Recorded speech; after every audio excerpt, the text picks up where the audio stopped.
Welcome to e-learning lecture series for CSEC English Language. The series has been designed to cover the most demanding and difficult areas of the syllabus and to help students to better respond to these critical areas. The architecture of a town must be the most beautiful. That used to be the same in England. From 1948 until the late 60s. There's a lot of skepticism about when it first came about. Over 350 million people speak English as their first language. In most other countries where English is not the official language, it is the language most often taught as a second language.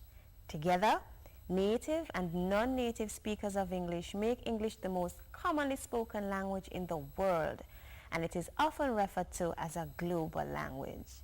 In fact, English is the official language for aerial and maritime communications. It is also one of the official languages of the European Union, the United Nations, and most international athletic organizations, including the International Olympic Committee. Gold medalist representing Jamaica. Championne olympique et médaille d'or représentant la Jamaïque. The English we speak in Jamaica may not be readily understood by English speakers in other areas of the world, and we may have the same difficulty understanding them. Oh, that was a tough one. This is due to differences in dialects, accents, and even slang. Not so with formal written English. Formal written English is a version of the English language that is almost universally agreed upon by educated English speakers around the world. It takes virtually the same form, no matter the local spoken dialect. That's why a poem written by Jamaican poet Claude McKay was easily adopted by the armed forces of Great Britain and America as their official rallying call during the Second World War. It is also why a novel written by an Australian novelist could easily top the New York Times bestsellers list. And even today, the scientific world makes English the common language of scientific reports. The point is that formal written English has a common standard. The aim of the Caribbean Examinations Council is to make students versed in the structure of formal written English. By the time students are ready to take the English examination, they should be fully knowledgeable of the structure of grammar and its basic building blocks, which are parts of speech and the sentence. The aim of each 20-minute video presentation is to clarify selected areas of the syllabus in a way that is most beneficial to you or students. We want to make sure that you understand what is expected of you for each section of the examination paper and what are the best ways to prepare for each of them. The videos in the series will cover parts of speech, agreement between subject and verb, developing comprehension skills, summary writing, writing statistical reports, essay writing, persuasive writing, descriptive writing, short story writing. We will attempt to cover each aspect as thoroughly as possible, but you will benefit most from the series if you are prepared to do additional reading on each topic and if you closely follow the recommendations that we make. Let me say at the outset that there are no shortcuts to or miraculous formulas for excelling at English language. Students who have over the years been reading and speaking English will have a much better chance at doing well because these practices both help to cultivate good expression skills. If you are one of those students for whom a book is like really bad medicine, you might want to try to cultivate a new habit and culture of reading. Perhaps you may want to start with interesting articles from magazines or newspapers. Maybe you can catch an interesting tidbit online. You may also try reading short stories if you find those interesting. These will only consume a few minutes of your time, but think of the results it will yield. You will gain a lot more confidence in your writing as well as in your speech, and you will nurture the desire to read more. Soon you will even be reading novels and autobiographies. The point is, to write good English means that you must be familiar with what good, correct English looks and sounds like, which also means that you have to try as much as possible to speak English. For those of you who are already avid readers, keep it up. Challenge yourself by reading something that is a little different from your normal choices. The second key to doing well in CSEC English is practice. You have to write and keep on writing, aiming each time to lift the quality of your writing. Do as many comprehension and vocabulary exercises as possible. Learn to use and spell new words and revise the spelling of words you already know but may have difficulty spelling. Periodically review rules of grammar so that you can check your own work for errors. Having preached the gospel from the Epistle of English Teachers, let's look at what the CSEC examination entails.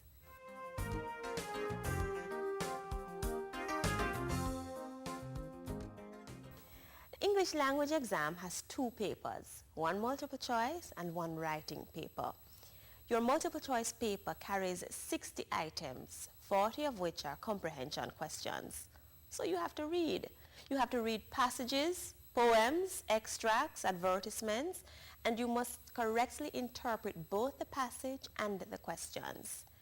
The remaining 20 items may include vocabulary items where you will have to identify synonyms, which are words similar in meaning, antonyms, words opposite in meaning, sentence completion, where you will choose the best word from a list to complete a sentence, punctuation, or recognize errors in sentences.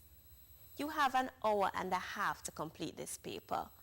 Use the time to read through the questions carefully. You may find that you will have to read through some passages and questions more than once, and that is okay, and we recommend that you do that. But if you find that you are spending too much time on one section, move on to the next passage, and when you have completed the paper, return to the items you find problematic. Do not leave any question unanswered. Total number of marks allocated to this paper is 60, and it counts for 24% of the overall grade. Paper 2, the written paper, is divided into 4 sections. You must do all 4 sections. Here is the breakdown. Section 1. This section has one compulsory question, which requires you to communicate factual information clearly, concisely, and in your own words. Here you may be required to write a summary or a report. This section is marked out of 30. Section 2 has 2 compulsory reading comprehension passages. Each passage carries 15 marks for a total of 30. You are required to answer all questions as completely and as accurately as possible. Section 3.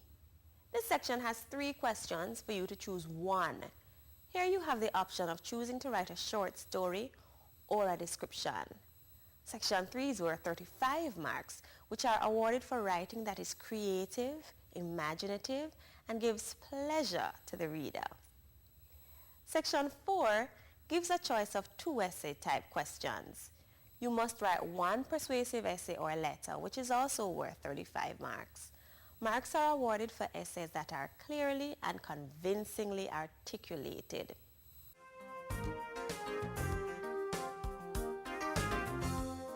Having looked at the composition of the paper, I'm sure you will realize that I have not exaggerated the importance of having good expression skills.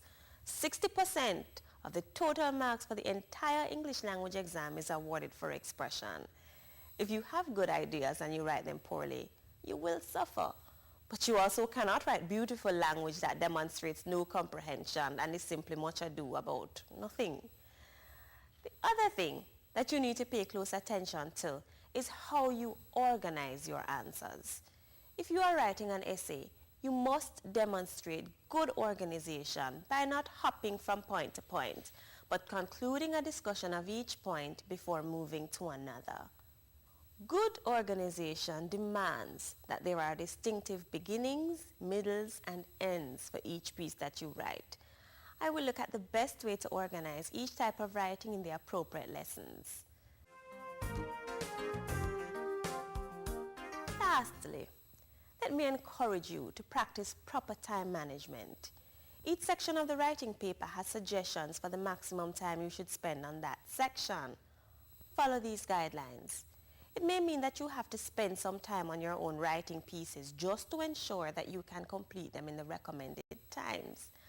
I hope you see that this means that time management begins before you actually reach the examination room.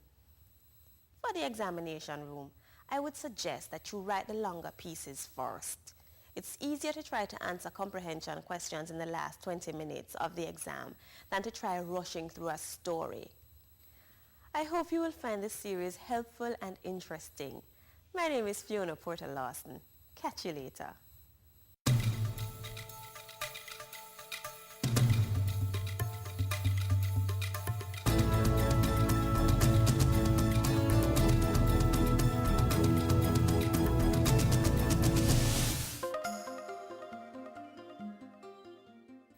At the start of this series, I informed you of the requirements of the CSEC English A syllabus.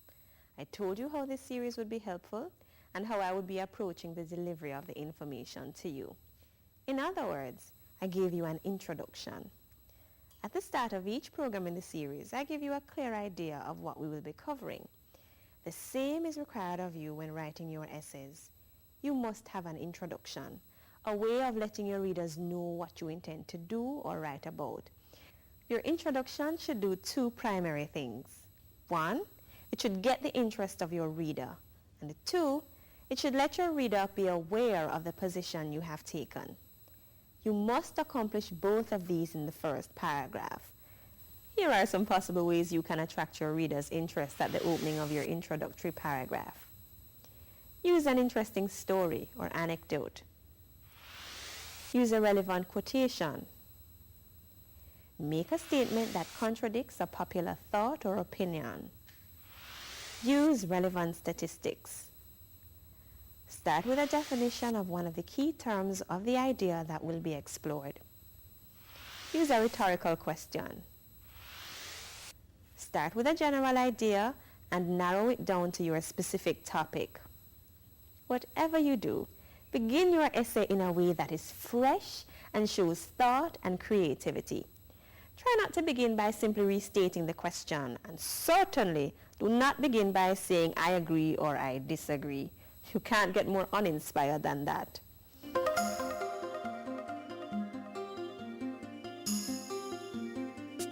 As I'm sure you already know, the introduction is only the first step.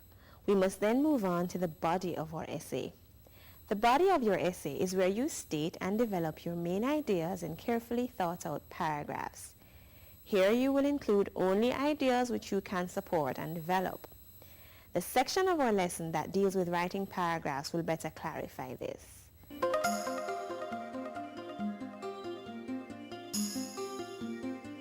Your conclusion is important because this is where you leave your final thoughts with your readers. It is important that your conclusion provides an interesting ending to your well-written essay. Here are some suggestions for doing this. You may pose a question, make one final emphatic point, or end with a call to action. Let's look at paragraphing. A paragraph is a group of sentences which discuss one main idea, which is an important part of the issue your essay addresses. Paragraphs vary in length, and the length of your paragraph really should be determined by how much you have to say about the main idea which you are discussing. What's important is that you focus your paragraph on one main point or idea. This main idea is stated in the topic sentence. Can you identify the topic sentence in the following example? We generally do not like to clean. After all, who likes to be engulfed in dust, to endure the running eyes and sneezing which often accompany such acts of enterprise? Most of us would admit, however, that there is a certain sense of comfort and ease when we can dwell in surroundings that are clean, well organized and pleasant. Who can deny that a clean space isn't only more visually appealing, better smelling, and generally more gentle on our respiratory system? It provides the added health benefit of removing bacteria and other disease-carrying agents from our environment. Plus, by cleaning routinely, we are preserving the lifespan of our valuable equipment, furniture, garments, utensils, and accessories. A compact disc player that is cleaned as needed will certainly outlast one that isn't. And can you imagine the brevity of the lifespan of a regularly worn white shirt that is infrequently washed?